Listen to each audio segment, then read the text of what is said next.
Bismillahirrahmanirrahim. Assalamualaikum warahmatullahi wabarakatuh. Innal hamdalillah wa nasta'inu min shururi anfusina wa ma fala jalla wa ma yudhillu fala hadiya. Asyhadu an la ilaha illallah wa asyhadu anna Muhammadan abduhu wa rasulullah. Ya nabi abadah. Sekarang kita akan kuliah selanjutnya itu tentang filsafat, menggapai kebijaksanaan melalui filsafat. Ini hanya sebuah introduksi atau pendahuluan, jadi belum ke inti poinnya atau ke akarnya. Nanti kita bahas di kuliah selanjutnya. Jadi kalau filsafat adalah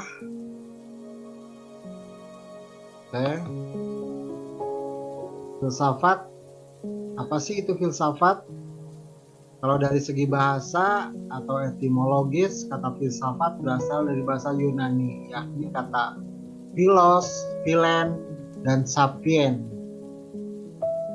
Kalau philos, philen berarti mencintai atau philea, cinta, dan sapien atau sophia yang berarti kebijaksanaan. Dengan demikian, dari segi etimologis atau bahasa, filsafat berarti mencintai kebijaksanaan. Jadi keluhuran kebijaksanaan, keluhuran akal budi. Dalam sejarah filsafat, Pythagoras, yaitu sebelum Masehi, sebagai orang pertama yang menggunakan kata filosofia. Oleh karena itu, orang-orang pada waktu itu mengatakan kepadanya sebagai orang yang bijaksana atau arif. Namun ia membantah dan menolak mengungkapkan penyebutan tentang dirinya sebagai orang yang bijaksana. Ia berkata bahwa ia bukan orang yang bijaksana, tetapi sebagai orang yang mencintai kebijaksanaan. Sikap ini menunjukkan kerendahan hatinya sebagai seorang yang sebetulnya wajar jika ia disebut sebagai orang yang bijaksana. Namun ia menolak dengan mengatakan mencintai bijaksana dan bukan seorang yang disebut bijaksana, tapi ia lebih pada saya orang yang mencintai kebijaksanaan. Bukan orang yang disebut, oh kamu orang bijaksana. Tidak, saya orang yang suka dengan kebijaksanaan. Saya orang yang mencintai kebijaksanaan.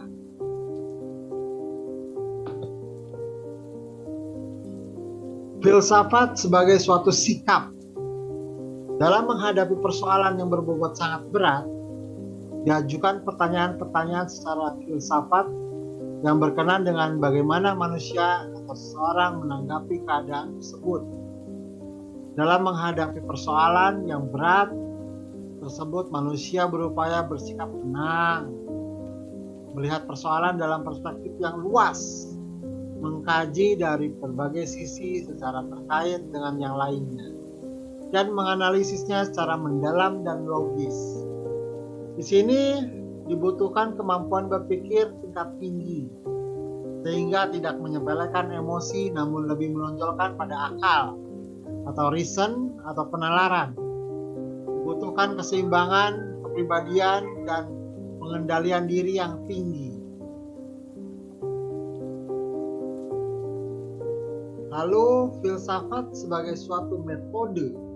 Di sini filsafat sebagai suatu metode menunjukkan pada cara berpikir yang reflektif, inklusif, radikal, sinoptik, umum, konseptual, koheren, dan konsisten. Secara reflektif menunjukkan pada cara mengkaji sesuatu secara mendalam, mendalami sesuatu langkah-langkah yang jauh ke dalam, bahkan sampai ke dasar suatu sehingga ke akar-akarnya. Itulah sebabnya dikatakan filsafat melakukan kajian yang secara radikal. Secara inklusif menunjukkan bahwa cakupan kajian secara luas. Secara sinoptik menunjukkan pada kajian secara garis-garis besarnya. Filsafat tidak sama dengan kajian ilmu secara detail, tetapi mengkaji suatu dari garis besarnya. secara umum menunjukkan pada kajian suatu secara menyeluruh. Filsafat itu berpikir tentang segala sesuatu yang menjadi objek. Sesuatu ini dikaji secara luas dan mendalam sampai pada hakikat sesuatu. Hal yang dikaji juga menyangkut persoalan yang bersifat umum, yang menyangkut peri kehidupan manusia pada umumnya. Dan hasil kajian tersebut berlaku secara universal untuk semuanya. Secara konseptual menunjukkan pada hasil kajian sebagai suatu konsep dari kajian yang logis, sistematis, dan dapat digunakan untuk kehidupan ataupun dikaji lebih lanjut. Secara koheren menunjukkan pada keterkaitan logis antara aspek atau variabel yang dikaji suatu dengan yang lainnya. Secara konsisten, maksud hal yang ada di dalamnya tidak saling bertentangan, tapi saling mendukung. Antara konsistensi dan koherensi adalah kaitan yang sangat erat dalam dunia filsafat. Filsafat sebagai kelompok masalah. Kelompok masalah yang dimaksud di sini berkenaan dengan masalah yang bersifat umum, yang berlaku bagi manusia dan memiliki keberlakuan waktu yang panjang jika tidak dikatakan abadi. Dikatakan demikian karena tidak ada satu hal yang ada di kolong langit ini demikian kata filsuf. Jadi segala sesuatu dapat berubah walaupun dikatakan ada yang tidak berubah, yakni perubahan itu sendiri. Masalah universal yang dipersoalkan oleh filsafat dengan sifat-sifat tersebut seperti masalah perjuangan, keadilan, kesejahteraan, faktor-faktor yang mempengaruhi keberhasilan, penegakan hak asasi, dan sebagainya.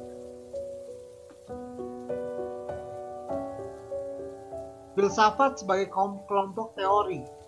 Menurut Titus, bahwa filsafat adalah seperangkat teori dan sistem berpikir. Perangkat teori dari hasil kajian berpikir para filsuf dengan metode-metode tertentu. Setiap filsuf atau pemikir besar yang pada akhirnya menemukan teori-teori mereka dengan sistem berpikir yang melekat dalam cara berpikir mereka. Para filsuf tersebut seperti Socrates yang dikenal dengan cara bertanya ala Socrates, atau Plato dengan aliran filsafat idealismenya, atau Aristoteles dan lain-lain.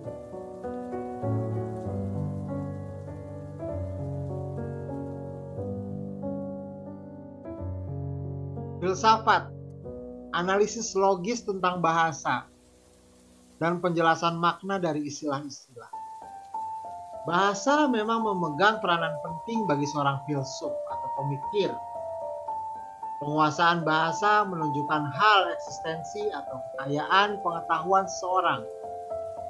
Dengan bahasa juga progres berpikir dapat dilakukan, bahkan bahasa merupakan sarana persemaian ide-ide brilian dari seorang filsuf atau seorang pemikir. Jadi bahasa itu adalah senjata bagi filsuf. Semakin kaya bahasa, semakin tinggi bahasa, maka seorang tersebut terciri kekayaan pengetahuan seseorang, semakin tinggi tingkat pemahamannya.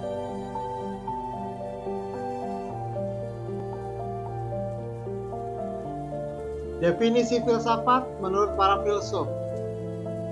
Menurut Plato, filsafat adalah pengetahuan tentang segala yang ada, yang eksis. Menurut Cerio mengatakan bahwa filsafat adalah pengetahuan tentang sesuatu yang agung dan usaha untuk mencapainya. Dan menurut Diakara, bahwa filsafat sebagai perenungan yang sedalam-dalamnya tentang sebab-sebabnya, ada yang berbuat, perenungan tentang kenyataan yang sedalam-dalamnya sampai pada penghabisan. Filsafat adalah suatu proses perenungan atau kegiatan berpikir mendalam tentang sesuatu untuk semua hal yang dilakukan secara kritis, sistematis, baik tentang sebab musabab sesuatu atau hal adanya dan berbuatnya sampai menemukan kebenaran atau pengetahuan yang hakiki. Masih banyak lagi pandangan para ahli tentang filsafat dan tentunya dapat pula diangkat oleh hal-hal penting dari dalamnya. Jadi filsafat adalah proses perenungan. Tujuan-tujuan filsafat yaitu untuk menemukan hakikat suatu, yakni kebenaran, pengetahuan hakiki. Yang kedua, untuk menganalisis tentang kenyataan yang ada, sebab musababnya, prosesnya, dan hasilnya, segala sesuatu yang hakiki tersebut. Juga aktualisasi, upaya manusia sebagai makhluk yang berpikir, Homo sapiens, Homo socius, untuk menemukan sesuatu yang hakiki, kebenaran pengetahuan yang berguna bagi kehidupan manusia dan juga semesta.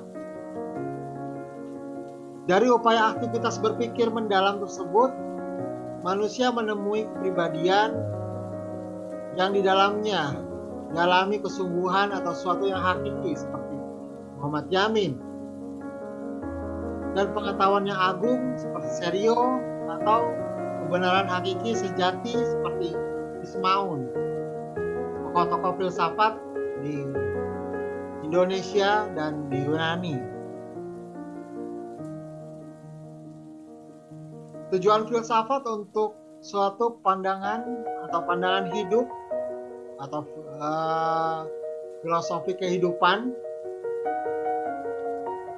Tujuan filsafat yang berkenaan dengan suatu pandangan yang menunjuk pada suatu yang sangat berharga yang didapat atau dijadikan sebagai pedoman atau pegangan hidup secara bijaksana. Dengan demikian pula berkenaan dengan pengertian seorang dalam memilih pandangan hidup menyeluruh dan sistematik tentang alam semesta. Jadi filosofi hidup, filosofi kehidupan, yaitu tujuan filsafat untuk filosofi kehidupan atau pandangan hidup. Tujuan filsafat untuk pemecah masalah. Jadi tujuan filsafat berkenaan dengan pemecahan masalah, menunjukkan pada perspektif yang lebih luas atau lebih umum, dalam dan lengkap serta alternatif yang ditawarkan dalam memecahkan masalah yang aktual yang dihadapi. Demikian pula dalam rangka mengimbangi antara sesuatu yang bersifat spasial dan totalitas secara persepsi integral, serta bersatu dan dalam kesatuan yang interdisipliner. Jadi interdisipliner itu bagian dari beberapa ilmu, seperti filsafat dengan psikologi, filsafat dengan matematika, filsafat dengan neuroscience, filsafat dengan semesta, filsafat dengan bahasa, linguistik. Jadi filsafat itu induk dari segala ilmu. Tujuan filsafat untuk perkembangan keadaan. Penguasaan pengetahuan yang berada di balik pengetahuan tersebut serta menunjukkan saling hubungan dan ketalian implikasinya. Olah pikir yang sadar untuk menyerap semua yang ada di alam secara menyeluruh dan komprehensif. Dapat memaknai fakta dengan tafsiran dalam konteks yang lebih luas. Sarana manusia untuk mengatur diri sendiri, menyesuaikan dan mengikuti perkembangan. Peranan pemikiran filsafat dalam sejarah budaya, dalam mengubah dan mempengaruhi jalannya perkembangan budaya. Filsafat merupakan jiwa dan sekaligus wujud kebudayaan manusia. Lalu mengembangi dan harmonisasi antara wawasan, spesialisasi dengan total supaya membuat menjadi persepsi yang integral.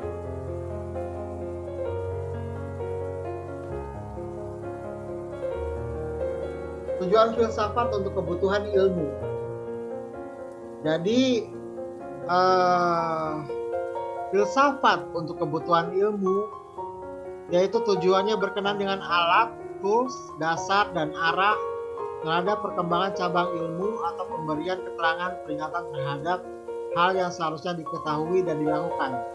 Jadi ada sebuah metode untuk melihat sebuah ilmu seperti filsafat manusia yang berhubungan dengan antropologi manusia dan psikologi manusia. Bagaimana filsafat memandang ilmu psikologi? Bagaimana filsafat memandang ilmu matematik? Bagaimana filsafat memandang ilmu bahasa? Bagaimana filsafat memandang ilmu logika? Jadi di situ kebutuhan akan metode untuk menjadi ilmu yang logik dan sains.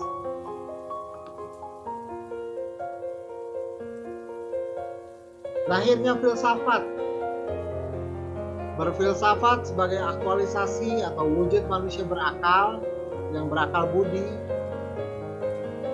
Terus faktor determinin sebab manusia berfilsafat, yaitu pertama, jadi rasa ingin tahu, kekaguman atas ciptaan, keheranan, kesangsian atau keraguan, pencarian solusi atas masalah, cinta kebenaran atau kebijaksanaan. Lahirnya filsafat dalam referensi keilmuan, perkembangan filsafat dan ilmu.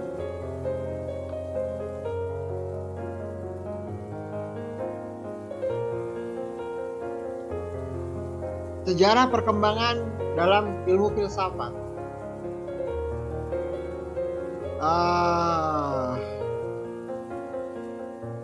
Jadi perkembangan filsafat dalam banyak hal selalu dikaitkan dengan perkembangan ilmu. Hal ini berkenaan dengan posisi filsafat sebagai induk dari ilmu. Dan filsafat berupaya melahirkan ilmu untuk kegunaan yang lebih konkret bagi kebutuhan perkembangan untuk memenuhi kebutuhan peradaban dan perkembangan ilmu itu sendiri, dan bagi kemaslahatan hidup manusia dan lingkungan secara semesta. Jadi untuk peradaban juga, untuk perkembangan ilmu, dan itu untuk kemaslahatan hidup manusia. Lahirnya filsafat. Jadi lahirnya filsafat itu sejak zaman dahulu kala. Ketika ada manusia, di situ ada filsafat.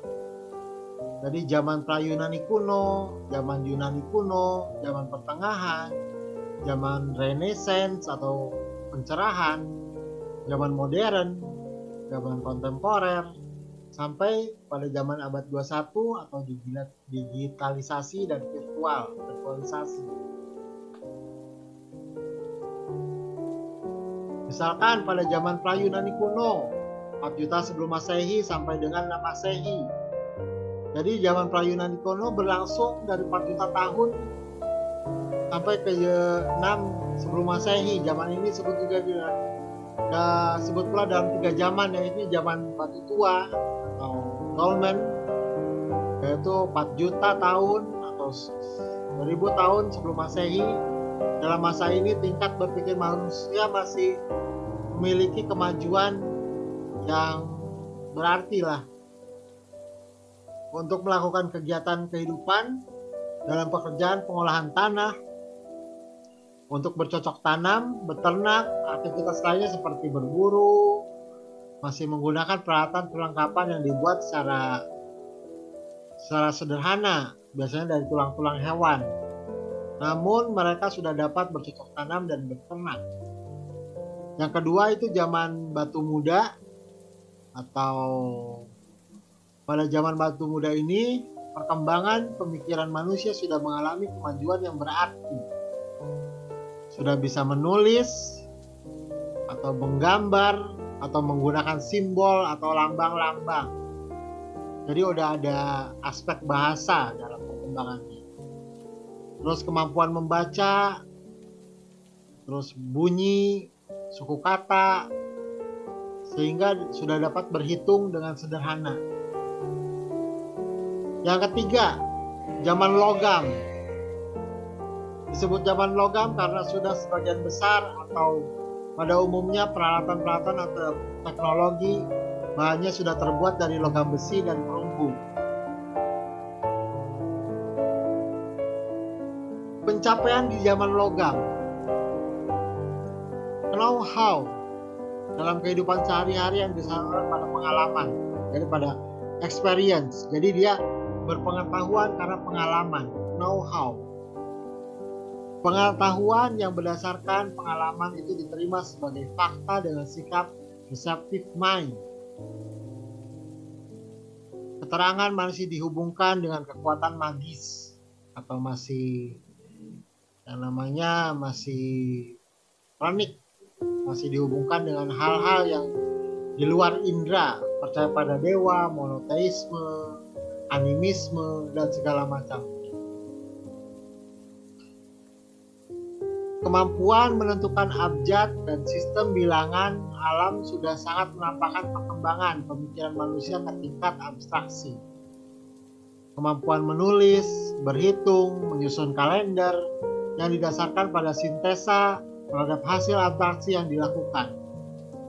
Kemampuan meramalkan suatu peristiwa atas dasar peristiwa sebelum yang pernah terjadi, misalkan gerhana matahari dan gerhana bulan. Jadi sudah bisa membaca proses alam dan perbintangan, sudah memahami. Pada zaman Yunani kuno, filsafat dan ilmu mengalami perkembangan yang sangat pesat, bahkan dikatakan mencapai puncak pada zaman keemasan. Katakan zaman keemasan terutama adanya kebebasan yang sangat besar untuk melakukan suatu aktivitas berpikir, meneliti, berdiskusi, menemukan suatu hal yang berimplikasi pada banyaknya temuan yang berkembang pada ilmu pengetahuan. Ahli pikir seperti Thales mengembangkan bidang geometri dan matematika.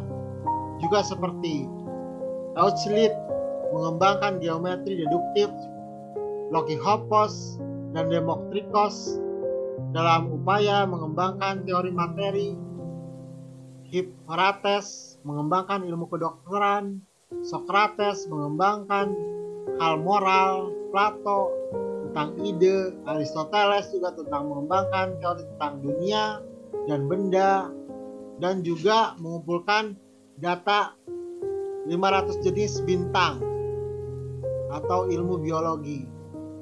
Juga Aristoteles menemukan sistem pengaturan pemikiran logika formal yang sampai sekarang masih digunakan.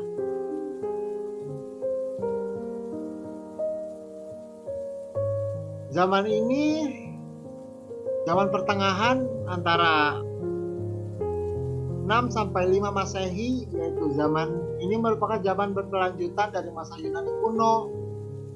Sama halnya di kala awal munculnya filsafat dipengaruhi oleh kepercayaan mitos, maka pada masa ini cenderung dipengaruhi kuat oleh kepercayaan Kristen. Pemecah masalah dalam kebijakan berdasarkan pandangan agama, sehingga corak kefilsafatan bersifat teosentris atau ketuhanan. Hal ini disebabkan, satu, penguasa Roma pada waktu itu menguasai wilayah Alexandria yang menjadi pusat perkembangan filsafat dan ilmu pengetahuan pada waktu itu. Dua, ajaran Kristen tidak boleh disangkal. Tiga, kerjasama gereja dan penguasa sebagai otoritas kebenaran. Nah, abad ke-12 ini diklaim sebagai abad yang awal kebangkitan kembali perkembangan filsafat, ilmu atau Renaissance. Namun pada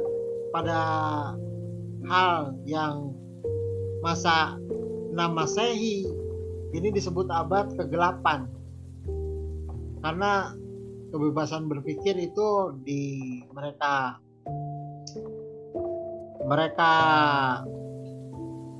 kekang, mereka kungkung oleh dogma-dogma agama, yaitu dogma kekristenan.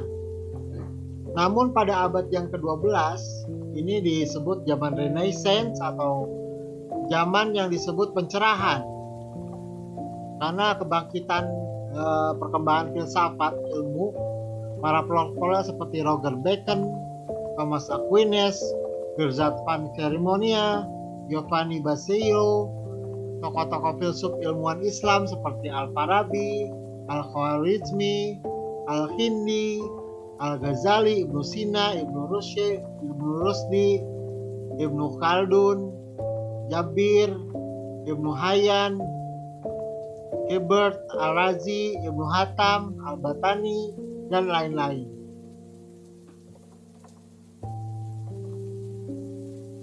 Zaman Renaissance, yaitu 14-17. Nama ini dinamakan demikian Renaissance karena kembali kepada kebebasan berpikir dengan tidak lagi dilingkupi oleh ajaran-ajaran agama. Sekalipun harus diakui ajaran agama tetap memberi asumsi-asumsi untuk bertolak berdasar pada pemikiran manusia untuk melaksanakan penelitian pengamatan. Sering dikatakan bahwa adanya Renaissance dan humanisme menjadi awal kiprahnya masa abad modern. Peran filosof Asia menjadi pelopor perkembangan filsafat. Jika pada zaman abad pertengahan yang menjadi pelopor adalah tokoh agama, zaman ini juga disebut masa peralihan, kebangkitan di mana terjadi perubahan dari kebudayaan yang masih didominasi dogma-dogma agama ke budaya modern, di mana pemikiran-pemikiran terbebas dari dogma-dogma tersebut.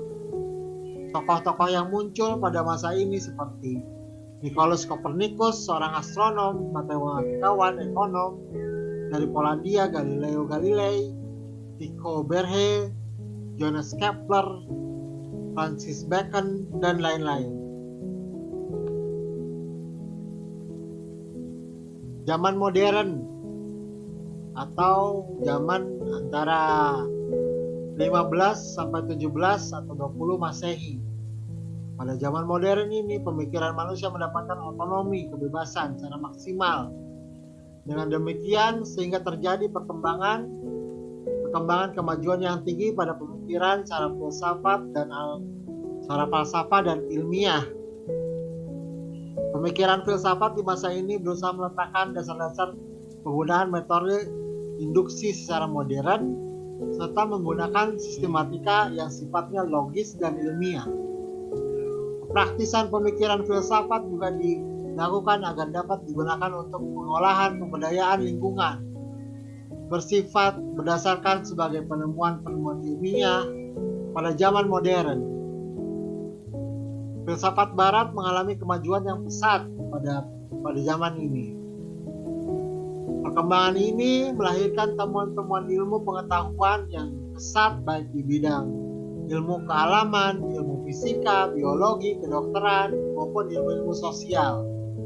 Tokoh lainnya yang menjadi pionir seperti René Descartes, Isaac Newton, Charles Darwin, Thomas Thomson, Blaise Pascal, dan lain-lain. Zaman pasca modern, yaitu abad ke-20 sampai dengan ke-21. Dikatakan zaman pasca modern dimaksudkan bahwa zaman ini telah melewati masa modern. Masa modern terutama ditandai dengan perkembangan dan penggunaan teknologi yang pesat. Kehidupan seakan-akan digantung pada teknologi, seakan-akan teknologi menjadi semacam dewa atau Tuhan. Dalam kenyataan bahwa sekalipun peranan teknologi sangat besar, tetapi tetap memiliki kelemahan-kelemahan. Manusia tidak hanya dengan otak atau intelektual, tapi juga ditentukan oleh hati dan emosinya. Akal dan kehendak serta emosi harus dikembangkan dan diberdayakan secara bersama-sama untuk meningkatkan kesejahteraan hidup manusia dan dampaknya bagi kehidupan secara keseluruhan dan kelestarian alam.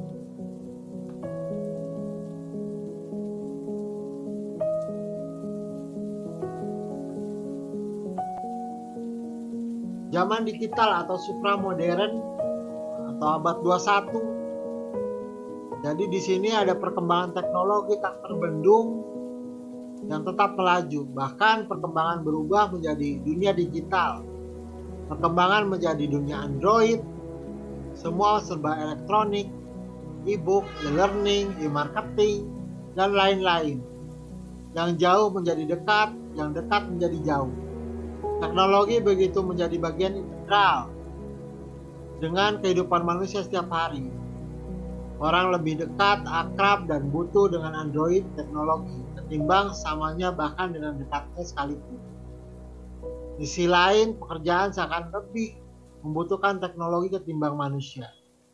Pekerjaan tugas lebih mudah dikerjakan oleh teknologi robot-robot atau artificial intelligence, lebih cepat, lebih murah, dan lebih efisien. Beribu-ribu bahkan jutaan pekerjaan telah hilang digantikan oleh robot. Bahkan tidak hanya pekerjaan fisik, tapi juga mulai merubah pada pekerjaan berpikir, perasaan, dan hati. Dapat dibayangkan ketika manusia menciptakan teknologi tersebut, apa yang terjadi pada peradaban manusia di abad 22. Semoga penjelasan tentang filsafat pada kuliah hari ini bisa mencerahkan. Tadi sudah disebutkan bahwa sejarah-sejarah perkembangan cara orang berfilsafat dari zaman batu hingga zaman supra teknologi, supra modern yang membuat orang berpikir maju, namun secara kualitas orang akan mandek, tidak berkembang dari segi emosi dan spiritual question, dari emosi dan secara spiritual. Maka filsafat juga ditawarkan yang bernama